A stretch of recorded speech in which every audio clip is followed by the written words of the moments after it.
Kumusta? Welcome back to my YouTube channel, and for today ay tayo ay mamamasyal dito sa Bulusan Lakes. So ayun na nga guys, mga kalakwatsa, pagdating nga namin dito akala namin ay sasakay kami doon sa ano ba tawag noon? Hindi ko na naalala yung tawag namin. Yung basta yung nasa unahan namin, ayan. Pero although may kasama kami yung baby, so hindi pwedeng maiwan yung mga gamit at saka ang gulo pag ang dami pang mga dala-dala. So, meron naman pala. So, pwede naman palang i-register ang inyong kotse doon sa opisina nila. At pagdating nyo na dapat kayo ay magpa-register na. Kasi nga sa dami ng pela. Pero, ngayon lang naman siguro yan guys. Kasi, time to Holy Week. At saka, kasagsagan talaga ng mga tao. At ayun na nga. Mandatory din nila pala na magkaroon ka ng sarili mong tour guide. Yung nakikita nyo dyan sa unahan namin, yung si Kuya na nakamotor, ay siya yung tour guide namin, naka-assign sa amin doon. So, ayun na nga kasi, para daw ma-entertain kami doon pagdating namin sa Bulusan Lake, para hindi na kami tanong kung saan, meron na sa'yong mag-guide kung saan ka pupunta at kung magkakayak ka or magsasakay ka kung saan-saan, sila na ang bahala sa'yo. Sila na ang magpaparegister sa'yo. Pasok na kami, nakapasok yung kotse.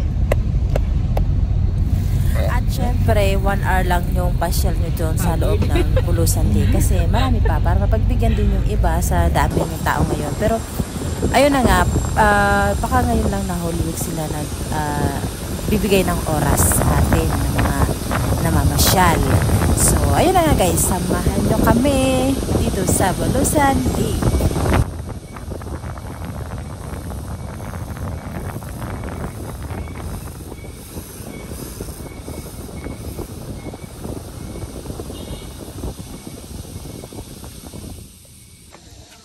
Okay guys, akit na tayo.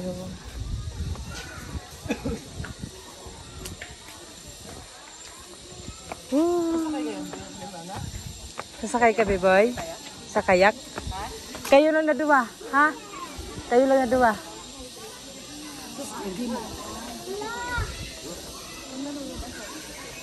Wow. Akin ang phone mo. Dito sa vlog ko. Akala ko magbibidyo. Hindi sakay tayo dito ba? Di ba ito ganyan? Meron. 600. 600. 600 pala boy. May pera ka ba? Paano yun na malaki? Alin po? Yun o. Balsa? Oo. 800 yan ma'am. Uy, kasi kasama naman pero mas maganda sa balsa talaga. Balsa, yun o. Oo. Kasama si Bimbi. Sa pinakagitna yung balsa. Oo. Sabi, kasama naman yung ano mo. Oo, mas maganda. Mas maganda. Kasama na si Bimbi. Oo. Mamaya. Para ano, kaya ang tour lang natin dito 1 hour. Ha? 1 hour. 1 hour. Ay, bilisan na natin. Kayong tato, pito kayo. Pito na ako kayo. Sige, wait na pa. Hello guys, nandito na tayo ngayon sa Bulusan Lake. At ayan, nakapasya din. Oh, yan.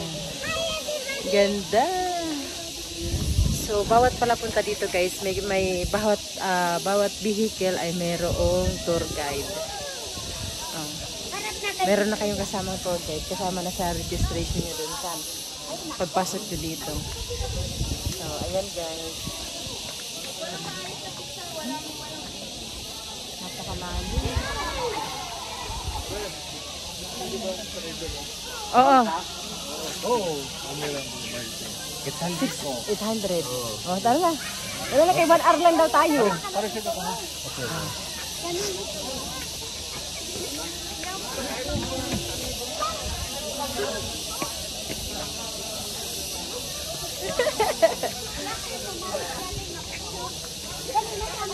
B-boy! Huwag magganong B-boy. O, tara na daw. Sasakay kami sa bangka.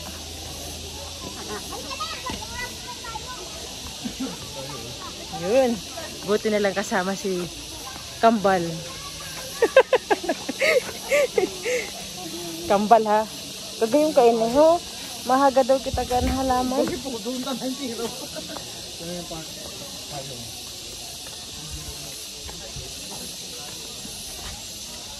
magbabaka kami. Malalim daw yan, Daddy. 7 foot. 7 foot. Hindi pwede Oh, be careful. Ingat sa pagbaba.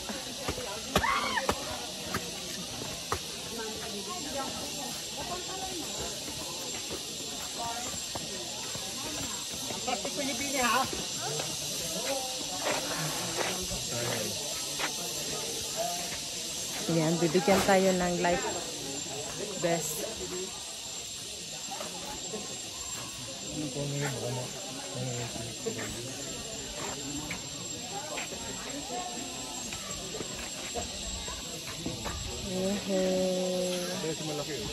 Doon nga tayo.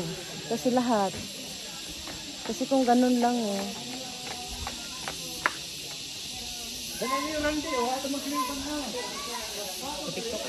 Oh. Oh, ayan o. Suotin nyo na. Oh, kuya.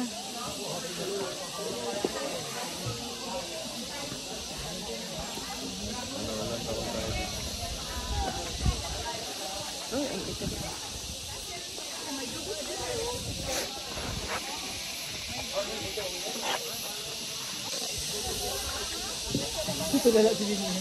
Oh, akan na yan si Bintin. Dito, sama kami na. Yan, guys.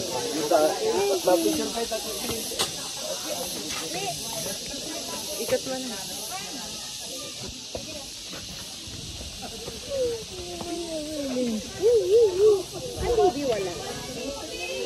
Kahit na hindi na Magkano ganito? Yan po ang widget na Taka si Bintin. Taka ka? Ha? Maririnig mo talaga dito mga ano, duli-duli. Parang ganito ko. Let's go. Picture. Okay. Oh, tara. ayan ma'am, kanina ang dami po. Picture muna tayo dito para remembrance. picture muna kayo. Ito na, okay na to?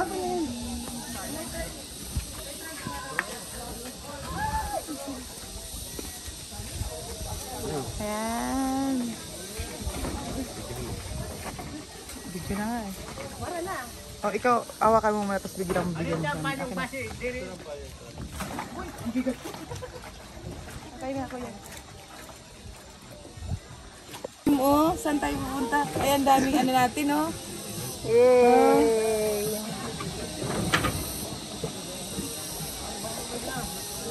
So, ayan nga mga kalakwatsa, itong sinasakyan naming balsa ay 800 pesos. So, 30 minutes lang tayo dito dahil nga yung may oras tayo dito sa pagmamasyal. 1 hour lang ang ating pag-stay dito sa Bulusan Lake.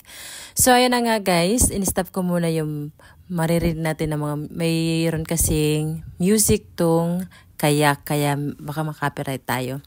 So, ayan na nga guys, mga kalakwatsa, sulit naman dahil kung may kasama kayo mga bata at syempre takot din magkayak, so mas okay naman to. Experience ba? O, ayan. At tutuwa nga kami dito dahil nga, ayan, may taga, ano pa siya. Yung binayad nyo naman na 800 pesos ay yung mga nagbabalsa din sa inyo. 4 yan. Tapos, ayan.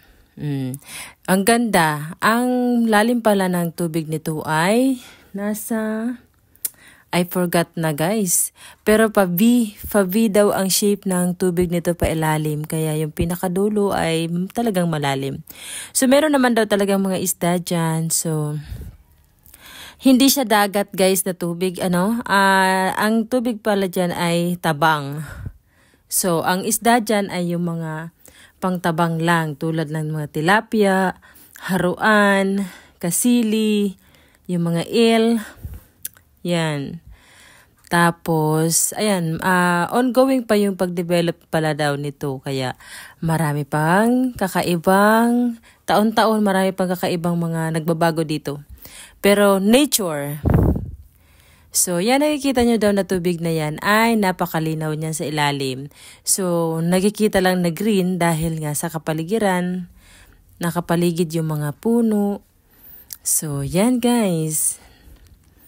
Ang ganda at saka ang linaw din talaga magkuha dyan. Perfect sa pagbablog-vlog nyo. Kasi ang linaw talaga ng kuha dito sa camera.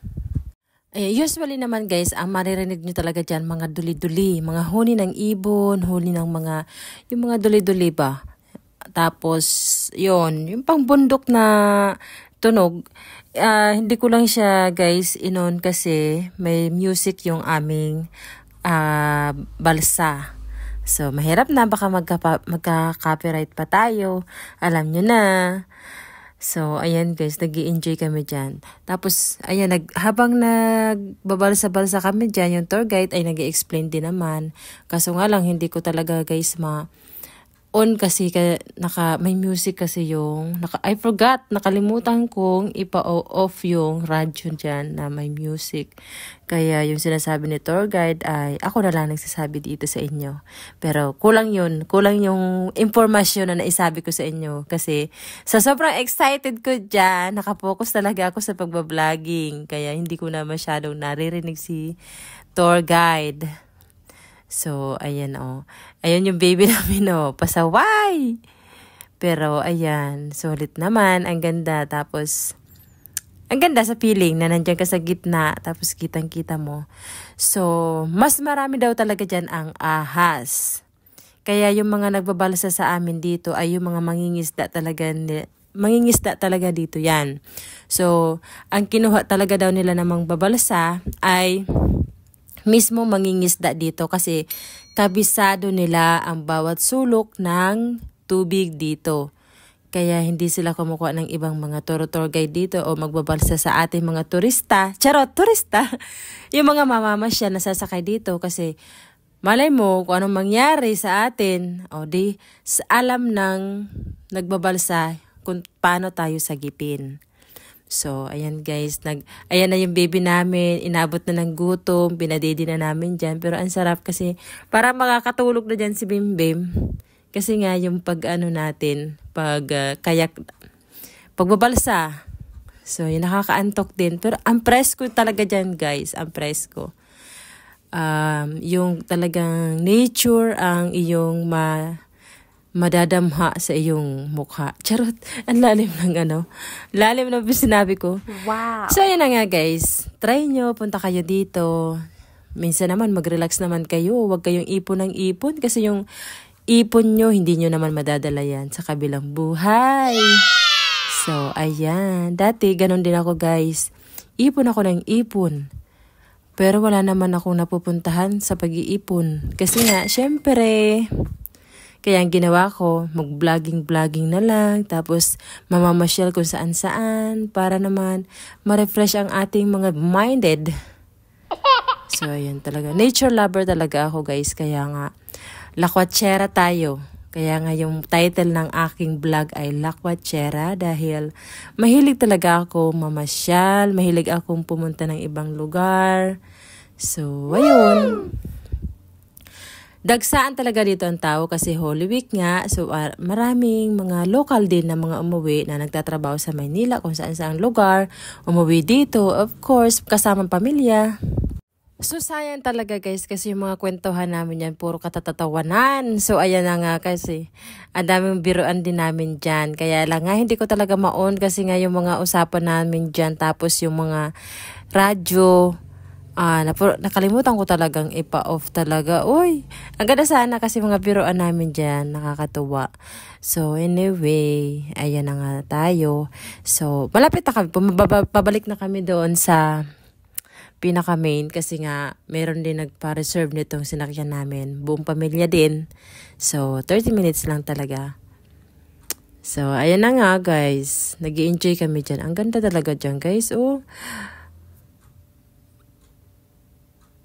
dinedevelop pa daw talaga yan kasi meron pa daw kung gusto dyan may mga camping. Ayan. Tapos may ipapatayo daw dyan na parang pahingahan na pwede kang magpa-overnight. I don't know kung totoo yun kasi meron pa talaga dinedevelop kasi meron daw daanan dyan papuntang Bulusan Volcano. So, yun daw. Ginagawa pa daw. So, ayun, aabangan ko yun guys kasi balak namin mag-hiking doon sa Bulusan. Kasi ang ganda, na-explain doon sa Pagpasok namin ng gate ng Bulusan Lake ay nag-explain din naman kung saan yung mga sulok-sulok dyan. So, ayan, nandito na nga kami. No, because there is no shark. There is a shark, you just don't know.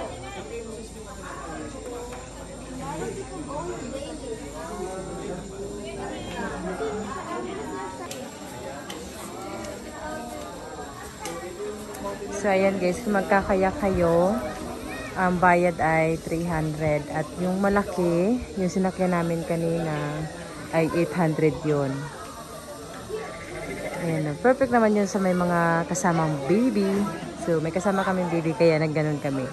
Ganon yung ginamit namin. Ganito sana, kasi dalawa lang makakasakay at hindi pwede yung baby. Ayan o, ang daming tao.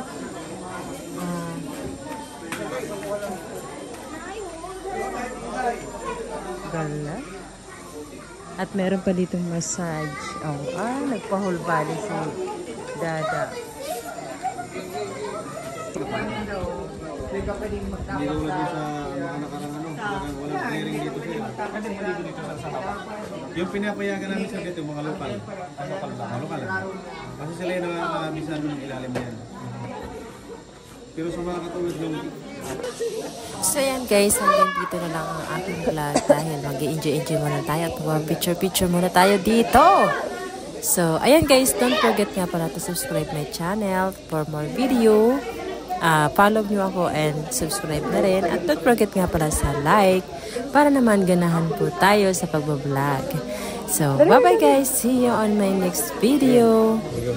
And ayan, mag-prepare lang si Dada dyan, magpapamasad siya.